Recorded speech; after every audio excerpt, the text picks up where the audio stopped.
Well, some of us have learned from experience that not all cats appreciate traveling in the carrier.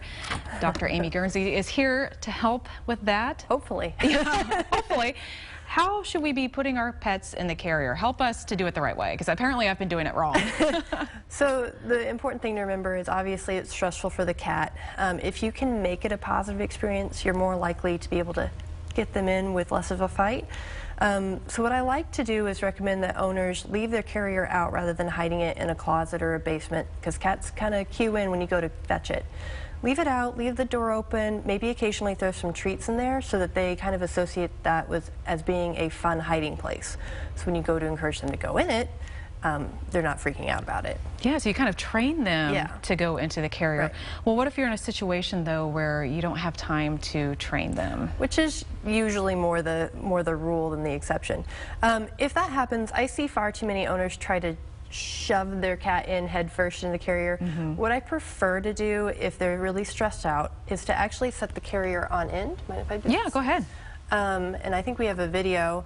You open the top up here, and then what you want to do is scoop your kitty up, support the back end under their feet and the front end under their front feet, and kind of lower them into it so that they're not grabbing the sides of the carrier and struggling to get out. Lower them in all the way, close the door, and then gently set it down so they're on their feet again. Yeah, I have been doing it wrong this whole time. And looking at it looks like it would be much easier to do that. And I'm assuming you could do it with a blanket as well, wrap them up so you don't get scratched. Yeah, and try not to get bit. That's the ultimate goal. That is the ultimate goal indeed.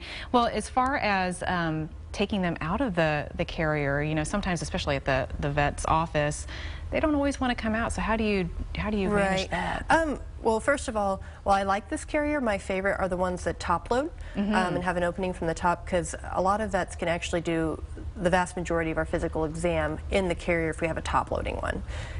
Obviously, if that's not an option, we can undo the top and work with them in there, or just gently, usually it's the vet or the assistant, peeling them out. We try not to scruff if we can avoid it, but keeping their arms and legs all tucked in and luring them out that way. How should we be carrying the carrier? Another good point. So a lot of people like to carry by the handle, but if you notice, this is very unstable when you do that. I prefer if you support the bottom as well.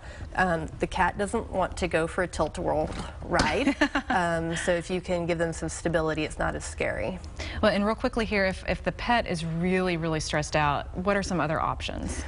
So if you're doing all of that and it's just really high anxiety situation, they're clawing, they're yowling, panting, that sort of thing, talk to your veterinarian about anti-anxiety medications. You can give it the night before and the day of, and really help make that process a little bit more positive. Okay, well, Dr. Guernsey, thank you for being here this morning. And if you would like more information about University Veterinary Care Center, just head over to universityvetcare.com.